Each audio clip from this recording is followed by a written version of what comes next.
Hi guys! Ayun, signal number 8 dito. Typhoon signal number 8. So ngayon guys, ngayon pa lang tayo uuwi.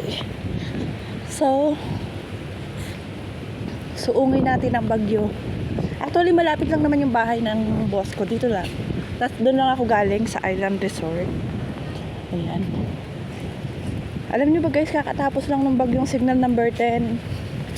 So ngayon, eto na naman, signal number 8. Oh my God. O diba guys, napakalakas ng bagyo dito sa Hong Kong.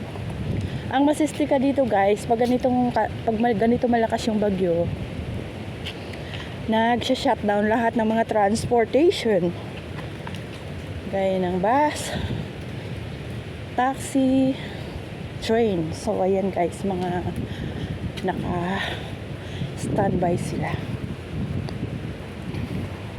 Actually dahil Sunday ngayon guys, hindi tayo nakagala. O diba? So ang ginawa natin, doon tayo nagtambay sa Island Resort. Yan lang tayo maghapon, diba? Pero tanghali na rin ako lumabas guys, mga siguro around 1 o'clock or 12 something. Yan. Tsaka ganito guys, pag may bagyo dito guys, alam nyo, nagpapanik buying yung mga tao. O diba? Parang ayan, ang lakas. Woo! O diba? Sinasalubong ako.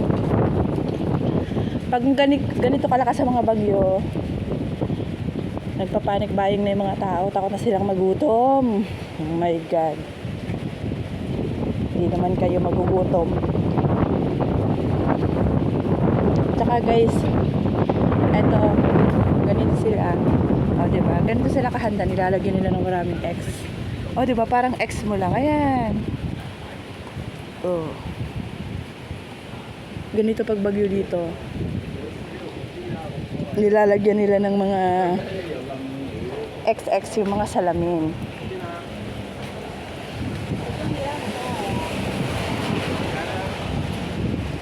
Ayan. Makikita nyo guys. Naubos ang dahon ng mga punong kahoy. Eto, dito na sa amin. Uwi na ako. Diba? Walang tao sa labas. Ako lang.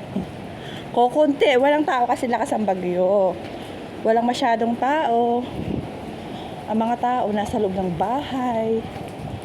Diba?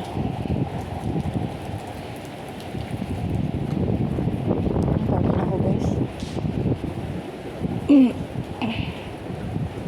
Kaya yung mga nasa labas dyan, mag-ingat kayo guys. Mag-ingat-ingat kayo kasi malakas ang hangin, malakas ang ulan, maraming naglipara mga puno, mga ano ng puno, yung iba salamin nababasa, kaya mag-ingat kayo guys.